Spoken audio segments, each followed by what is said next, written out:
amen, amen.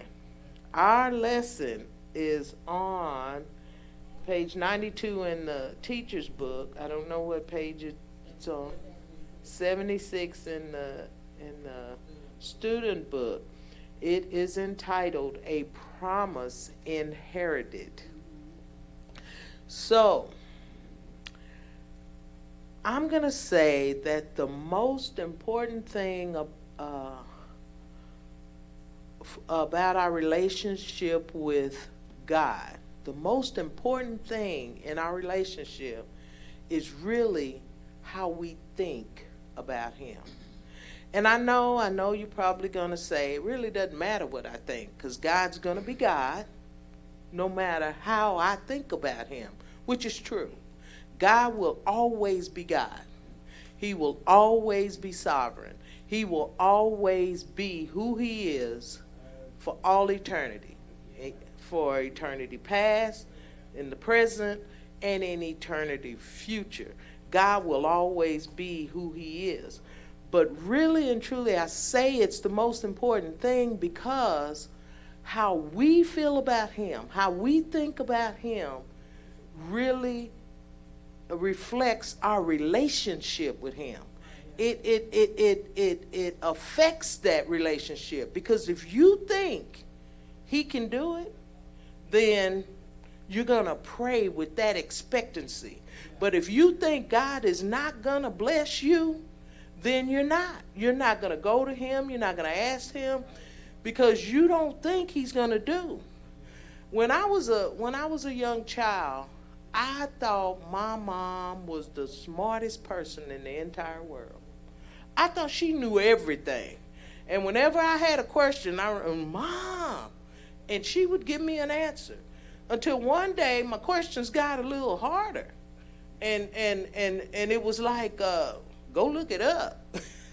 She bought us a whole set of encyclopedias. And anytime you go to her, you had to go look it up first. Even if she knew the answer, she wanted you to develop a habit of researching and finding out answers for yourself.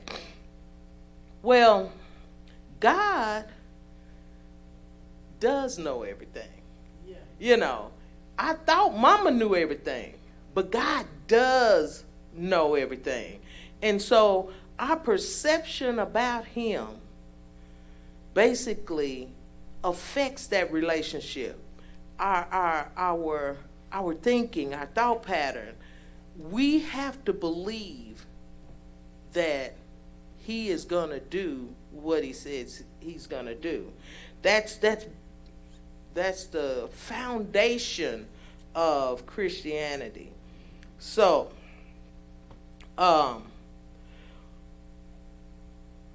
and we develop this perception based on God's character. See, once you understand God's character and you understand that there's things about Him that won't ever change. God is sovereign. God is all-knowing. God is everywhere. I know Pastor teaches on holidays and stuff, but I thought I was supposed to teach on, was it Christmas? Christmas Day, whatever day it was a holiday. I prepared my lesson, stayed up late, went to bed about 3 a.m. My alarm clock was set for 5:15, and I slept right through it. When I woke up, it was time for it was 8:15, and I called Anitra, and I'm like, I'm not gonna make it. I'm late. She said, don't worry. I told you Pastor's gonna teach.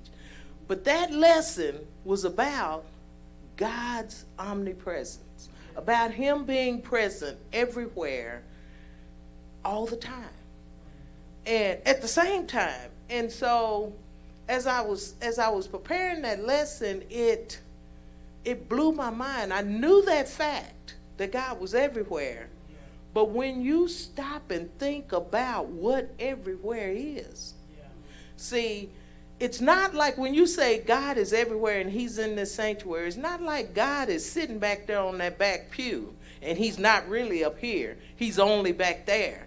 No, he's right here too. God is like the air. And the air touches every part of you, which means God is touching every part of you all the time. I mean, that blew my mind, because then I thought, everywhere I look, there he is. He's everywhere. So, and then it's like, okay, that's kind of scary, because now if he's everywhere, that means he knows, because he sees everything. He knows everything because he's seeing everything. And so then it's like, okay, well, every time I mess up, he sees that. And he does. But the awesome thing about it is he's just not omnipresent, and he's just not all knowing. He is also loving. He is so loving that when he sees me do something, when he sees me mess up, he is so loving that he is working it out for my good, even when I'm the one that messes it up. So his character is important. It's so important to us because he is the same all the time. I want to read this this thing in the teacher's book. It's called a Transition on page 93 if you have a book. It says, while humans will find themselves in circumstances that they cannot keep a promise, God is committed to keeping his word. He cannot lie. Because God keeps his word, his character is trustworthy, grounding everything that he says and does. His trustworthiness demonstrates that while circumstances may change, God is greater than the circumstances. This means we can have something secure outside of ourselves upon which we can root our salvation. God is, our lesson is about him being trustworthy, but he's trustworthy because of his character. So I want you to start thinking about God's character. That's why I'm bringing all this up. It's all focused on who he is and why he is the way that he is. So with that, that was my introduction. I'm gonna really start our lesson talking about how trustworthy God is. So I'm gonna read the first our first text. It comes out of the book of Psalms 118, verse 8 through 9. It says, and then it goes to Hebrews chapter 6, 13 through 16. It says, it is better to take refuge in the Lord than to trust in humanity. It is better to take refuge in the Lord than to trust in nobles. And then Hebrews 6 and 13 through 16 says, for when God made a promise to Abraham, since he had no one greater to swear by, he swore by himself, I will indeed bless you, and I will greatly multiply you. And so, after waiting patiently, Abraham obtained the promise. For people swear by something greater than themselves, and for them a confirming oath ends every dispute. So, the first step in trusting God is really to know who he is. And that is to realize that God is big. He's huge. He's everywhere, like I said, but he is big. And what is it, Jacqueline? Is that how you pronounce it? Jacqueline Carr She has a song, and the first time I heard that song, it blessed me tremendously. It's called You're Bigger. And in that song, I mean, I put some of the lyrics here. It says, you're bigger than the universe. You're bigger than the sun and the stars. You're bigger than the things that can tear me apart. You're bigger than the universe, and it goes on. You're bigger than the stars. You're bigger than the things that can tear me apart. For I know that you are great in all the earth. And, you know, it repeats that, and it says, you're bigger than the problems I face. You're bigger than the disasters that I've seen. You're bigger. You're so much bigger. God is bigger than anything you can imagine. Whatever problem you're going through, he's bigger than that. He's bigger than anything you can, anything that you have to face. And I guess when the first time I heard that song, we were visiting another church, and they were praise dancing to it. And I was sitting there listening to the lyrics, and it's like, wow, you're bigger than cancer. You're bigger than that financial problem that I may have. You're bigger than anything, that child, that wayward child, or that child that may be born with a defect. You're bigger than that. So when you understand that God is bigger than your problem, you ain't got no problem. You don't have a problem. You gotta trust that God is bigger than anything. So he's bigger than your problems. He is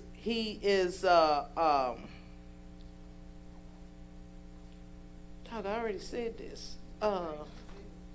No, I've talked about him being omnipresent, and I got it right there. I don't know why. So, knowing that God is bigger knows that whatever you're going through, you can trust him. There's no reason, because he's working it out. People are not that trustworthy. People will fail you, even if it's unintentional. How many of you have had someone that you thought was going to come through for you, and they didn't?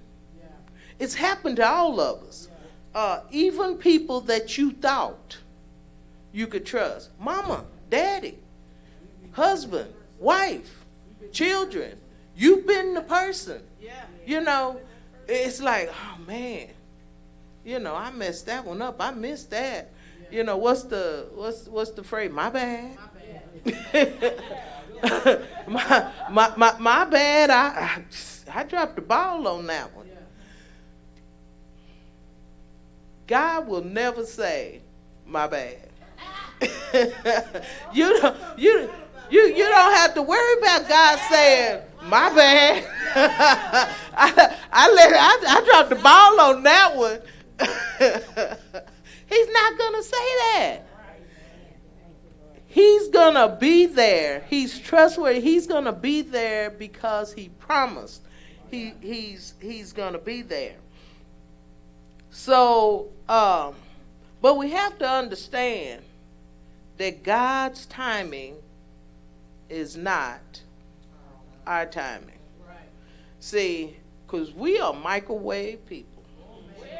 We want that sandwich ready in 60 seconds. And we want God to answer our prayer. I mean, get all the way down on your knees. Be praying, Father God, please, right now, will you just touch? And then you get up and you're looking like, you ain't touched yet? What's wrong? And then we think that he has failed us.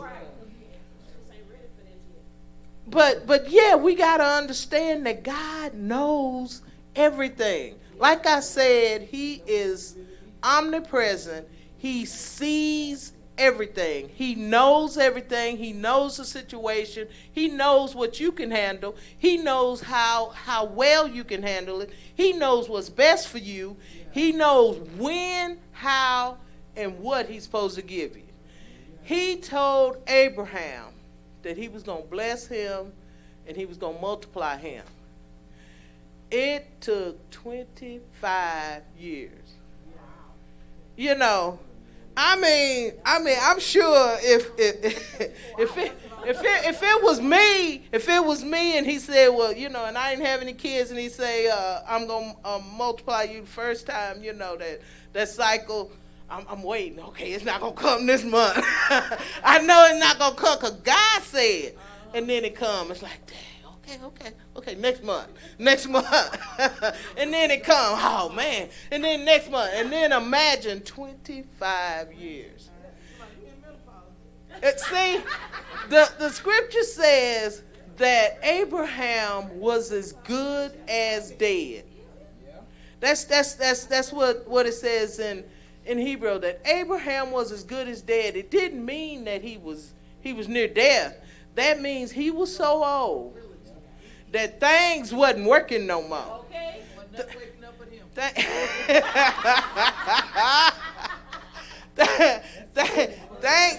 Things just didn't do what they were supposed to do. So, but just imagine when things stop working, and in your mind and in all human knowledge, you are beyond the time when you're supposed to produce. You got to think, how could Abraham trust God even doing that? I mean, that's hard. You know, because I'm telling you that for the last couple of years, I've said it before, I've had financial issues, and it's hard for me to understand when I'm going to be blessed when all my accounts are negative. Yeah. Right. You know, and the people are still calling me, but all the accounts is negative. And I got people that actually love me, you know, that have sent me money. And I just didn't have the heart to tell them, you know, that money you sent, it went into an account that was negative. So I really didn't get to use it. But thank you anyway. Because they loved me enough that they would do that. But sitting back and just thinking, okay, I know God's going to bless me. I know it. It's coming. It's coming. It's coming. It's coming. But it just don't look like it. You know, a lot of times it don't look like it, but you got to understand that God is faithful. And it's hard to see that when you're going through. It's hard to see that. But God doesn't he's not like us. See, and what he's doing is for our good. But it's also for his glory. Yeah. See, when God makes a promise to you, he has to fulfill that promise because it's for his glory. It's for his name's sake. And, you know, you think, okay, he's blessing me for me. No, he's blessing you for him, for his name's sake, for his glory. Now, yeah, you are the benefactor. You receive the blessing, but it's for his glory.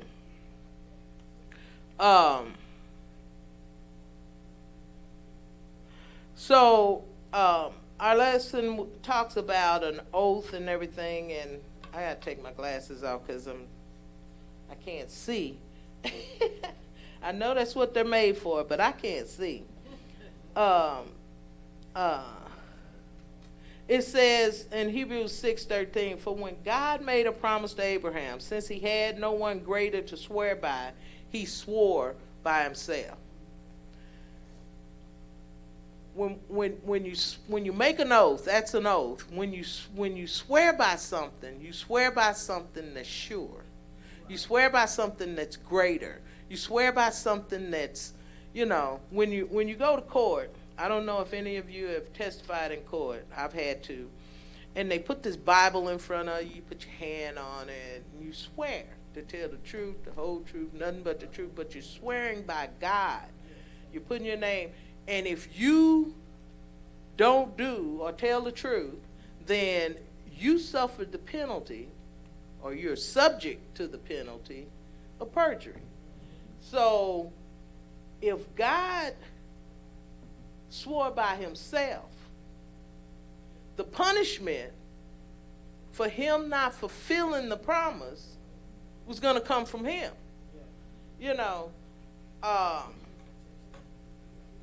So his she said reputation, I'm going to call it character. His character is what he was swearing by. And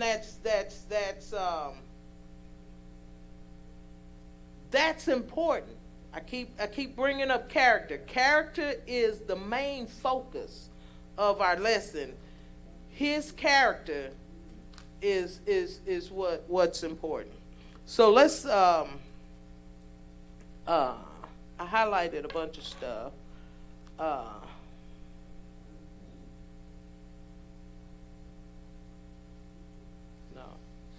Okay.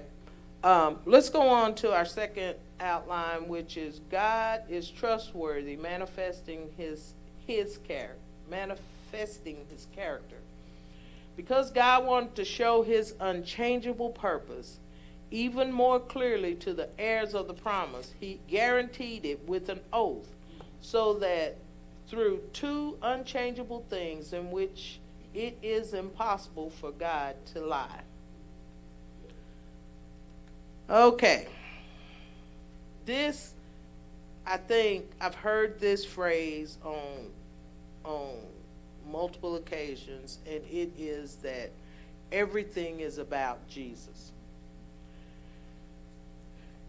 And it wasn't until I read that this verse here, because God wanted to show his unchangeable purpose even more clearly to the heirs of the promise, that it really sunk in. His unchangeable purpose, that means God's purpose, his plan for all eternity. God's plan is the plan of salvation. And this was long before Jesus came on the scene. See, the promise God made to Abraham was not just to Abraham. He said, I will bless you, and I will multiply you, and I'll make you a great nation, and you will be a blessing to all people. So he's talking about the heirs of the promise. Who exactly is the heir? Some people think, okay, well, heir of Abraham has to be a child of Abraham. He would have to fall in the lineage of Abraham. But that's not who God's talking about. God is talking about the heir, which is people who put their faith in Jesus Christ. The heir of the promise don't have anything to do with being born in Abraham's line. There's a whole bunch of Jews that are not going to heaven because they don't have faith in Jesus Christ. Jesus says, I am the way, the truth, and the life. No one goes to the Father except through me. If they don't have faith in Jesus Christ, they ain't going. I don't care if you are Isaac or Jacob or any of the 12. You ain't going if you don't believe. So That right there was the first time I actually saw that. I've read that about the heirs of the promise before, but it's the first time that I realized that the heir is not. As a matter of fact, the ringtone on my phone, that has been the ringtone probably for the 7 or 8 years, is the blessing of Abraham. We are the blessing of Abraham. The church are the people that put their faith in Jesus Christ as their Savior. They're the only ones that's going to be in the kingdom. So,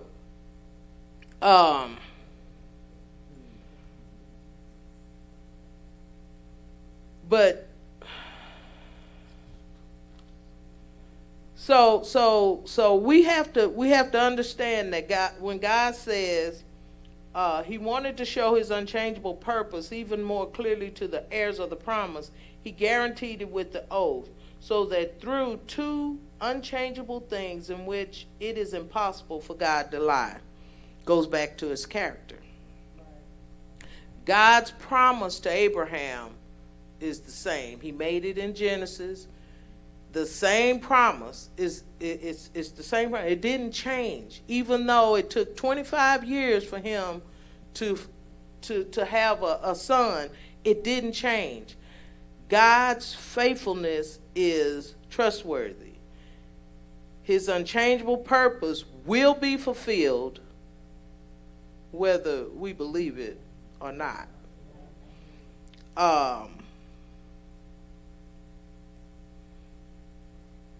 Verse 18 tells us that it is impossible for God to lie, meaning that goes back to his character. God can't lie, and actually I highlighted something in here. It says the reason it is impossible for God to lie is because of his character. No, it's because his character is that of perfect truth. Whatever God says is true, for his word is truth. It is impossible for God to do something that contradicts his nature and character. If God were to contradict himself or lie, he would cease to be God. The second reason it is impossible for God to lie is due to his unchanging character. His promise and his oath are confirmed by the reality that God, who gave his promise in the past, is the same God today. He has not shifted like shadows. And his son Jesus, who is the exact representation of God's nature, is the same yesterday, today, and forever. So it all goes back to his character. If you understand God's character, then your relationship with him will be positive. If you don't believe he can, he won't. Because he's not, the only way he's going to do what you expect him to do is that you have to believe that he will. Faith is the only thing that will please God. Not, well, Lord, if you can do it. He say, if all things are possible to the one who believes.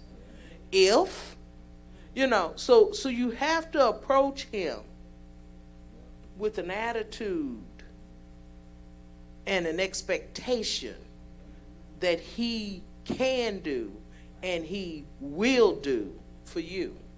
You can't say, well, he did it for mama, so let me try. He might do it for me too. He might. That's doubt. You got to go in there and say, Lord, I know you did it for mama, and I know you can do it for me too. If it is your will. Because there are some things we ask God for that is not his will.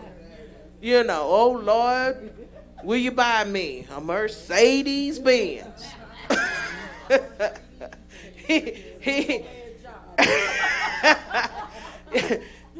And when you get that Mercedes Benz with that $600 a month payment, and you standing there saying, "Welcome to McDonald's, can I help you?" Something wrong with it, So, yeah, you got that Mercedes, but that wasn't God. See, because the blessings of the Lord make it rich and adds no sorrow. If you get something and it's hard, and it's hard for you to handle it, it wasn't from God.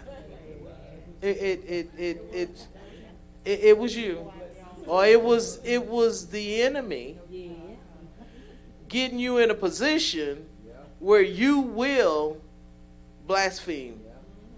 He gonna get you in that point where God gave me this, and shoot, I can't even pay it. He ain't give it to you. So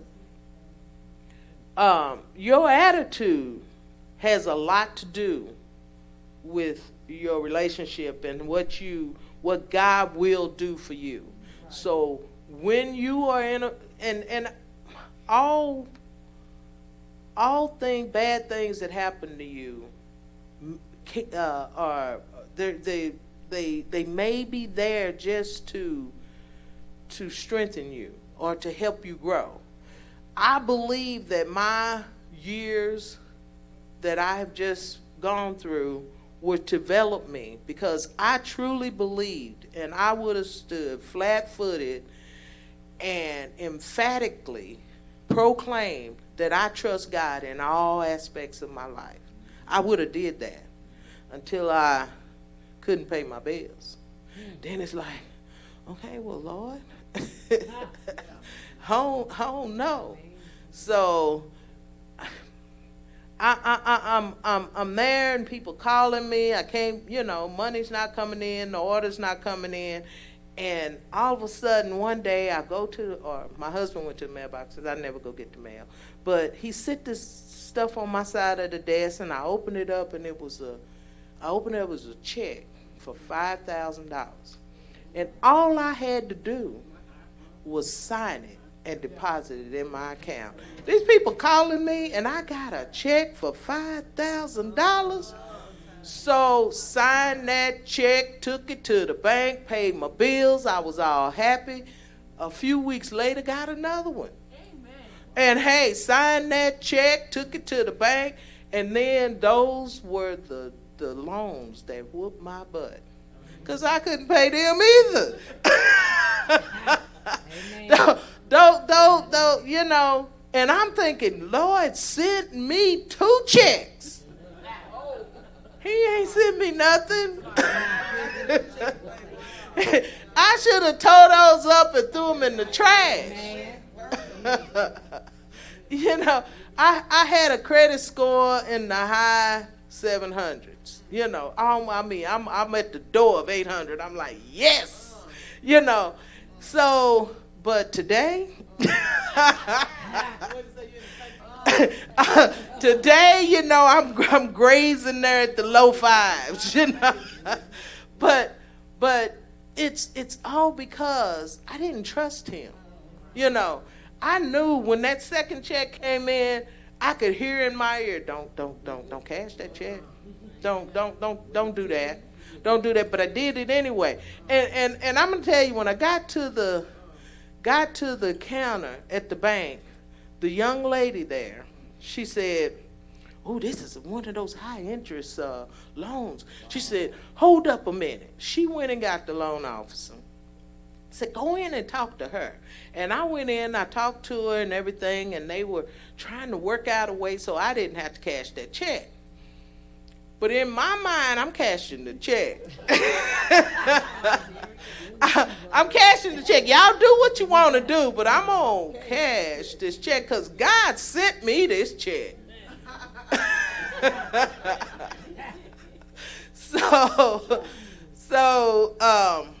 They went all through their things, but by that time, I had some things on my credit.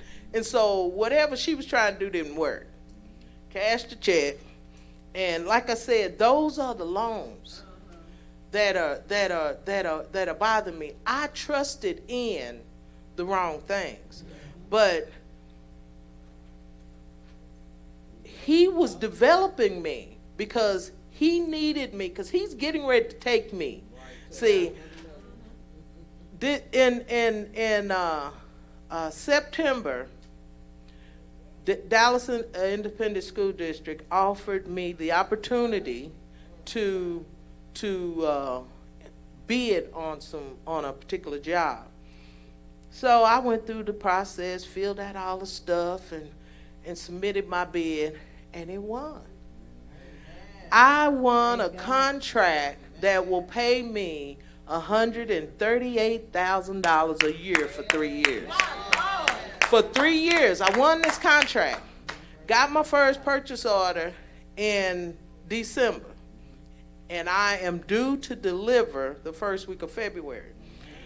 So I get this purchase order. The first purchase order is for $23,000 and some odd dollars. So I'm looking at it, and every account that I have 4 business accounts and 2 personal accounts, but every last one of them was negative. And I got to produce $23,000 worth of merchandise in a month and a half, and I ain't got no money to buy any supplies. So I don't know what I'm going to do, but I started praying. I said, Lord, you gave me this. I got myself in this mess, but you gave me this. And I know you are a God that delivers. You are a God that's unchangeable. You are a God that will bless me beyond measures. You will open up the windows of heaven and pour me out a blessing that is going to be so big that I'm not going to be able to explain it. I'm not going to be able to tell people how you bless me. I'm not going to be able to let people know how you did that. But you did that. And every last one of my accounts are negative, but I need to produce this material. How are you going to do this? So I started driving every day. I started driving. This day I buy some supplies, and this day I buy some supplies. I kept on driving. And I bought supplies. Well, I have purchased everything I need to produce my order. And I drove, but he blessed me. There were times when I was driving and I would enter a zone and say, you've entered a bonus zone. It's like, oh yeah, this is where I need to be. So I would stay there and I'd drive, and he gave me trips, and I bought the stuff that I need. $23,000. Well, the stuff didn't cost $23,000 because I am making a profit. I want y'all to know, but I have to produce an order. It was 12,000 close to 13,000 pencils that they want. It's like 500 and something rolls of stickers. It's like banner paper. It's so much stuff. Every time I would be working and printing, and all of a sudden the printer would run out of ink. One ink cartridge is $108. And my printer takes 7 ink cartridges. One of them is $108, and my accounts, I want y'all to know, are still negative. Yeah. But I know that my blessing is coming through. I'm like Abraham. I know it's coming. I know it's coming because I serve an unchangeable God. I serve a God whose character says that he's going to do what he said he's going to do. And I know that my blessing is coming. Thank y'all.